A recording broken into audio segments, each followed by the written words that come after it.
Hello student, हर हर महादेव। हमारा जो initiative है टू कंप्लीट 6 to 12 एनसीईआरटी, इसमें क्लास 6, 7, 8, 9 कंप्लीट हो चुके हैं। आज है class 10 chapter 5 of geography, minerals and energy. देखो अब क्या है हमारे जो, अब देखो मिनरल जो है ना वो ना डिस्पेंसेबल पार्ट हमारा लाइफ का है, ठीक है। और ना मिनरल्स का मतलब क्या होता है, सबसे इम्पोर्टेंट थिंग क्या है, मिनरल होता ही क्या है। तो मिनरल ऐसा होमोजीनियस नेचुरली ऑकरिंग सब्सटेंस है जो डिफाइनेबल होता है इंटरनल स्ट्रक्चर के तौर पर। होमोजीनियस मिक्सचर और हेट्रोजीनियस मिक्सचर भी होते हैं मिनरल, ठीक है। तो मतलब नेचुरल जो सब्सटेंस है जो इंटरनल स्ट्रक्चर से हम सबको मिलते हैं, ठीक है। मतलब पृथ्वी के इंटरनल स्ट्रक्चर से हम सबको मिलते हैं, ठीक है। कुछ कुछ होमोजीनियस मिक्सचर भी है, कुछ कुछ हेट्रोजीनियस मिक्सचर भी है, ठीक है। अब इसमें बताया जा रहा है कि क्लासिफिकेशन ऑफ मिनरल्स क्या है। देखो अब बताया जा रहा है कि क्लासिफिकेशन ऑफ मिनरल्स क्या है, ठीक है। तो हम सब जो मिनरल्स को पढ़ेंगे उसको किस हिसाब से पढ़ सकते हैं। तो मिनरल्स ना मेटेलिक होंगे और नॉन मेटेलिक होंगे और एनर्जी मिनरल्स भी होंगे, ठीक है। मेटेलिक कौन से होंगे, फेरस होंगे। इसमें क्या क्या आएगा, iron ore, manganese, nickel, cobalt. Non ferrous कौन से होंगे, copper, lead, tin, bauxite. Precious होंगे गोल्ड, सिल्वर, प्लेटिनम। और नॉन मेटेलिक होंगे mica, salt, potash, sulphur, granite, limestone, marble, sandstone. Energy minerals होंगे कोल, पेट्रोलियम और नेचुरल गैस, ठीक है। अब देखो इसमें बताया गया है कि मोड्स ऑफ ऑकरेंस क्या क्या है, मतलब किस किस तरीके से हम सबको ना ये मिनरल्स मिलते हैं। मोड्स ऑफ ऑकरेंस इनका किस किस किस रूप में होता है, ठीक है। अब उसके बारे में बताया गया इग्नियस और मेटामॉर्फिक रॉक के रूप में होता है, ठीक है। पहला बताया गया है कि इसका जो जनरली ऑकर होता है ना वो किस रूप में होता है, इग्नियस और मेटामॉर्फिक रॉक में होता है। ये मिनरल फाउंड होते हैं क्रैक में, रीन्स एंड लोड्स में। जो भी क्रैक होता है किसी भी जगह पे, तो वहां पे रीन्स और लोड्स में ये मिनरल फाउंड किए जाते हैं। फिर है डिकम्पोज्ड रॉक्स। ये क्या होते हैं, इंटेंस डिकम्पोजिशन जब रॉक का होता है ना, इससे क्या होता है, ये डिकम्पोजिशन स्टार्ट होता है और इससे ओर्स बनते हैं। Mixture of minerals plus impurities को क्या हो जाता है, ये ओर्स बन जाते हैं, ठीक है। फिर उसके बाद होते हैं ऑलिवियल डिपोजिट भी होते हैं, ठीक है। ऑलिवियल डिपोजिट जो होते हैं वो क्या होते हैं, वो मिनरल होते हैं जो इरोडेड होते हैं वाटर से और जो ना डिपोजिट किया जाते हैं ऑलिवियल सोयल द्वारा, ठीक है। फिर होते हैं कि ना सेडिमेंट्री रॉक्स द्वारा भी बनाए जाते हैं। तो कुछ कुछ मिनरल्स, तो मिनरल्स जो फाउंड होते हैं सेडिमेंट में, वो सेडिमेंट्री रॉक से, उनको सेडिमेंट्री रॉक का लेयर से जो फाउंड होते हैं उसको सेडिमेंट्री रॉक्स कहते हैं। ओशियन वाटर से भी फाउंड होते हैं जो वास्ट क्वांटिटी में मिनरल, वो उसको बोलते हैं साल्ट, MgETC। अब देखो टाइप्स ऑफ मिनरल्स क्या क्या हो सकते हैं, मिनरल्स के अब टाइप्स क्या क्या हो सकते हैं, किस किस तरीके से मिनरल को क्लासिफाइड किया जा सकता है, ठीक है। तो मिनरल ना फेरस हो सकते हैं और नॉन फेरस, पहले भी हमसे पढ़ चुके हैं फेरस और नॉन फेरस। तो फेरस में कौन कौन से थे, आयरन ओर थे, मैग्नीज थे, ठीक है। और फिर नॉन फेरस में कॉपर और बॉक्साइट थे। तो अब चलो पहले आयरन ओर के बारे में पढ़ लेते हैं। तो ये ना हमारा जो इंडस्ट्री है आयरन ओर, हमारा जो इंडस्ट्री है उसका क्या है, बैकबोन है। आयरन इंडस्ट्री का बैकबोन है हमारा आयरन ओर। आयरन प्रेजेंट है लार्ज क्वांटिटी ऑफ इंडिया में, ठीक है। आयरन ओर जो है वो 70% मैग्नेटाइट है और हेमेटाइट जो है वो 50 to 60% है, ठीक है।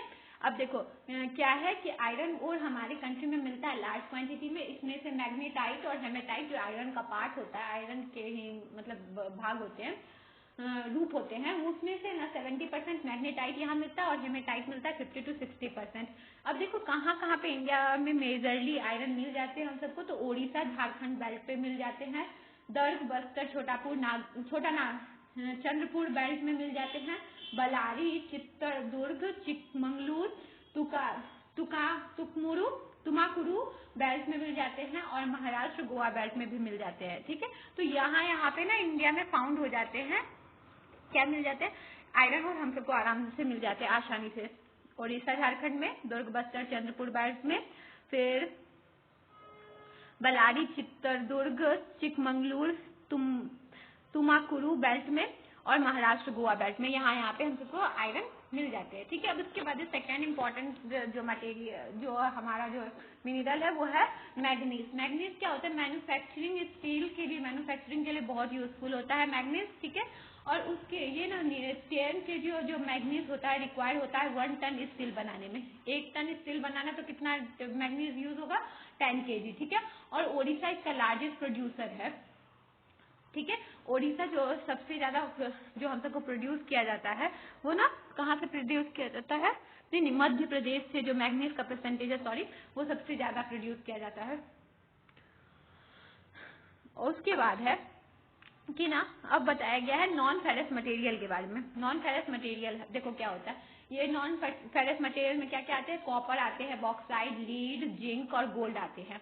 अब देखो सबसे इम्पोर्टेंट जो है वो कॉपर के बारे में हम सब पढ़ेंगे।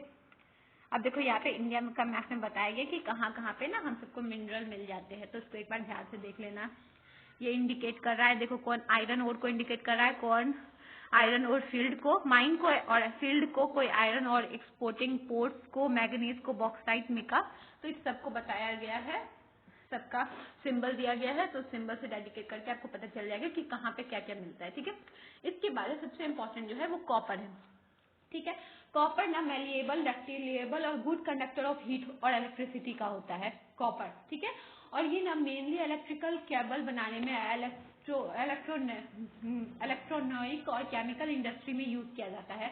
बालघाट माइंस जो है मध्य प्रदेश का, और खेतरी माइन जो राजस्थान का है, और सिंहभूम डिस्ट्रिक्ट में झारखंड का, ये लीडिंग प्रोड्यूसर है कॉपर के। तो कौन कौन से हैं कॉपर के लीडिंग प्रोड्यूसर? बालघाट माइंस जो मध्य प्रदेश का है, खेतरी माइन राजस्थान का, और सिंहभूम डिस्ट्रिक्ट झारखंड का लीडिंग प्रोड्यूसर है। फिर इसके बाद है बॉक्साइट। अब देखो बॉक्साइट क्या है? ये इसमें अल्मोनियम ऑक्साइड होते हैं बॉक्साइट, और इसका इम्प्रूव किया जाता है क्वालिटी ऑफ आयरन के लिए, तो इसका यूज किया जाता है बॉक्साइट का। अब देखो बॉक्साइट कहाँ कहाँ पे मिलते हैं? तो बॉक्साइट एब्यूडेंस में कहाँ पे है? ओडिशा में सबसे ज्यादा है, बाकी जगह पे भी मिलते हैं, मध्य प्रदेश, महाराष्ट्र, छत्तीसगढ़, गोवा, झारखंड मिलते हैं, बट यहाँ पे सबसे ज्यादा कहाँ पे है? ओडिशा में ये बहुत ज्यादा मात्रा में पाए जाते हैं। ठीक है, अब इसके बाद है नॉन मेटेलिक मिनरल्स। तो नॉन मेटेलिक मिनरल्स में कौन कौन से हैं? तो वो है मिका। ठीक है, तो मिका क्या होते हैं? ये यूज किए जाते हैं, और ये यूज किए जाते हैं किस चीज में? कि ना इलेक्ट्रिक और इलेक्ट्रॉनिक इंडस्ट्री में मिका यूज किए जाते हैं। और फिर ना एग्जिट के डी इलेक्ट्रिक स्ट्रेंथ को कम करने में, लो पावर लेस फैक्टर में, इंसुलेटिंग प्रॉपर्टीज और रेजिस्टेंस के और हाई वोल्टेज के लिए ये यूज किए जाते हैं मिका। ठीक है, उसके बाद है लाइमस्टोन। ठीक है, लाइमस्टोन फाउंड किए जाते हैं rocks composed of calcium carbonate, जिसमें कैल्शियम कार्बोनेट जिस रॉक में होता है उसमें क्या मिलते हैं? मिका हम सबको मिल जाते हैं। ठीक है, और कैल्शियम और मैग्नीशियम कार्बोनेट भी जिसमें होते हैं उसमें भी। ठीक है, CaCO3 प्लस MgCO3 इसका फॉर्मूला है। ठीक है, और ये रॉ मटेरियल सीमेंट इंडस्ट्री में यूज होते हैं मिका, लाइमस्टोन, सॉरी। ठीक है, लाइमस्टोन कहाँ पे यूज होते हैं? सीमेंट इंडस्ट्री में। और यहाँ इसका सबसे ज्यादा प्रोड्यूसिंग कहाँ पे है? ये प्रोड्यूस कहाँ पे होता है? राजस्थान में सबसे ज्यादा एब्यूडेंस में मिलता है। ठीक है, अब देखो कंजर्वेशन ऑफ मिनरल क्यों जरूरत है? अब मिनरल का कंजर्वेशन के बारे में बताया जा रहा है कि मिनरल का कंजर्वेशन क्यों जरूरी है। तो ना मिनरल का कंजर्वेशन इसलिए जरूरी होता है हमारे लिए, हजार्ड, देखो माइनिंग के हजार्ड के बारे में बताया गया, तो इसमें बताया गया कि कंजर्वेशन ऑफ मिनरल क्यों इसेंशियल है। मिनरल ना नॉन रिन्यूएबल सोर्स भी है। ठीक है, और इसको ना ये नॉन रिन्यूएबल सोर्स है, और इसको बनाने में थाउजेंड्स ऑफ ईयर्स लगते हैं, इसके फॉर्मेशन में और कंसंट्रेशन में मिनरल के।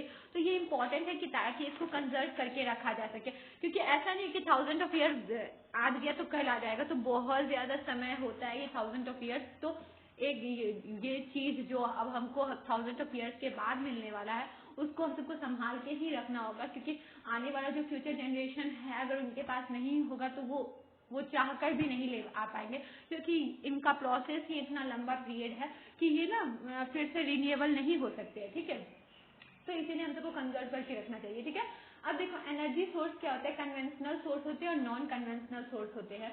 देखो कन्वेंशनल सोर्स में कोल, पेट्रोलियम, नेचुरल गैस और इलेक्ट्रिसिटी आते हैं। नॉन कन्वेंशनल सोर्स में न्यूक्लियर और एटॉमिक एनर्जी आते हैं, सोलर एनर्जी आते हैं, बायोगैस, टाइडल एनर्जी आते हैं।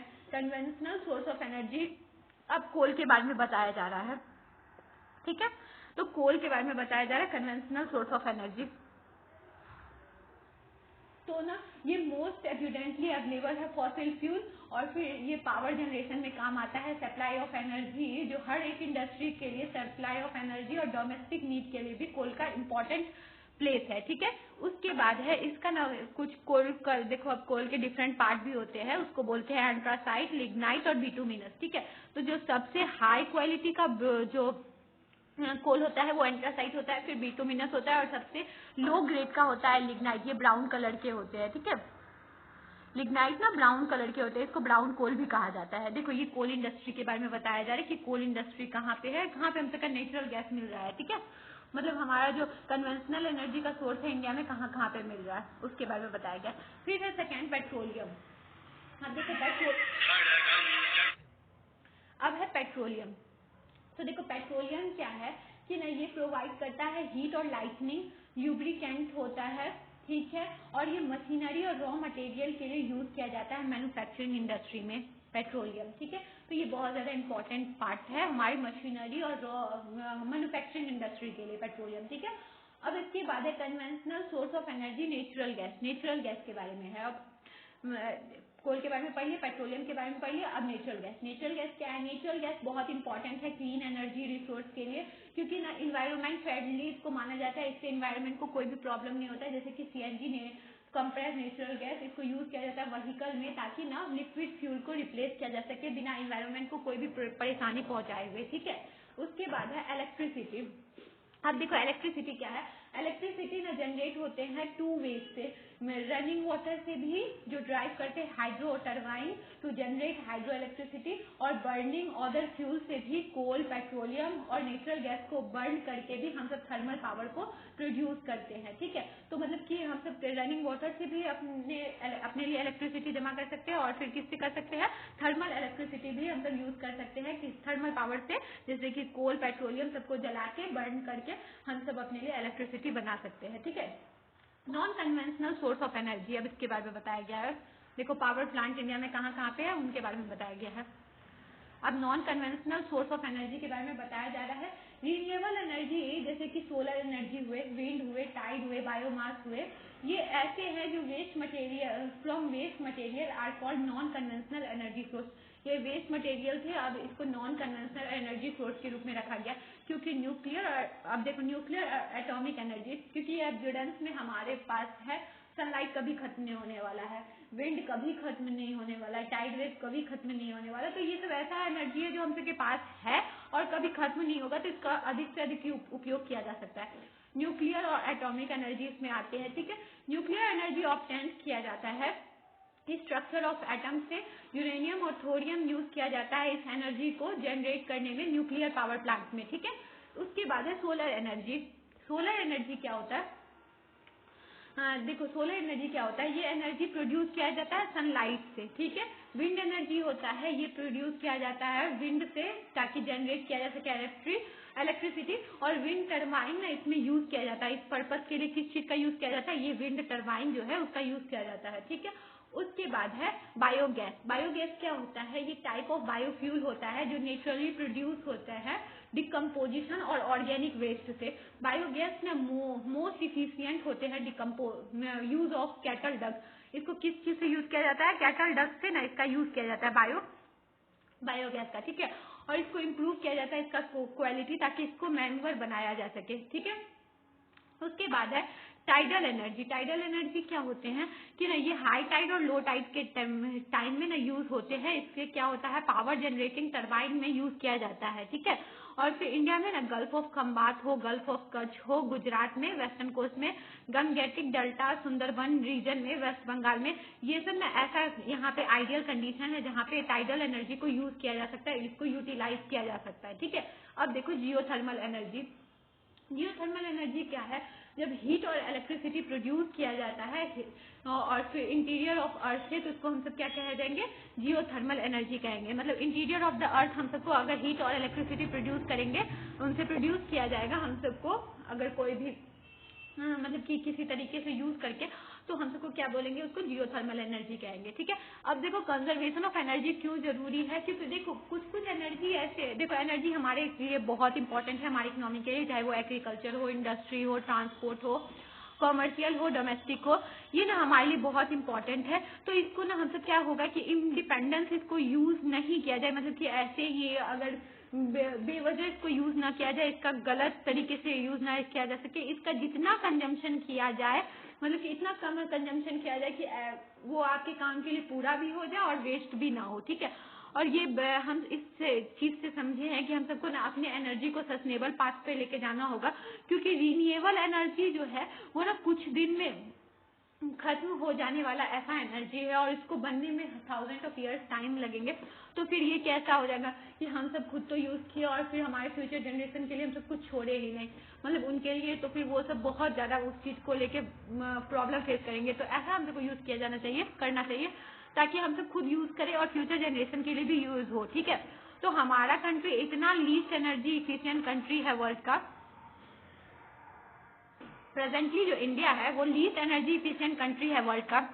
तो हम सबको ना ऐसा अप्रोच का यूज किया जाना चाहिए ताकि हम सब ना लिमिटेड एनर्जी सोर्स को यूज करें और इस हिसाब से यूज करें ताकि हम सबको ना हर एक इंडिविजुअल को उसका जो यूज हो उससे फायदा भी हो सके, और फिर ना जो हमारा जो एनर्जी है, जो रिन्यूएबल एनर्जी है, हमारा जो एनर्जी है वो बर्बाद ना हो, और जो जो हमारे पास एब्यूडेंस में एनर्जी है जैसे नॉन कन्वेंशनल एनर्जी है, तो उनका हम सब यूज कर सकते हैं इफेक्टिवली। तो इसको ऐसे हम सबको इम्प्लीमेंट करना चाहिए कि उसको हम सब यूज कर सके, हमारे सोलर को, विंड को, उसको यूज कर सके ज्यादा से ज्यादा अब काम में। और फिर जो भी जैसे कोल पेट्रोलियम है कि अब वो फिर उसको जनरेट नहीं किया जा सकता, तो उन सबको इस तरीके से यूज किया जाए ताकि ना आगे भी फ्यूचर जनरेशन के लिए वो बच सके। ठीक है, तो इसमें यही बताया गया है। तो ये चैप्टर अगर अच्छे तरीके से समझ में आए तो उसके सारे क्वेश्चन को सॉल्व करना है। फिर अगर कोई भी डाउट हो तो आप कमेंट में पूछ सकते हैं।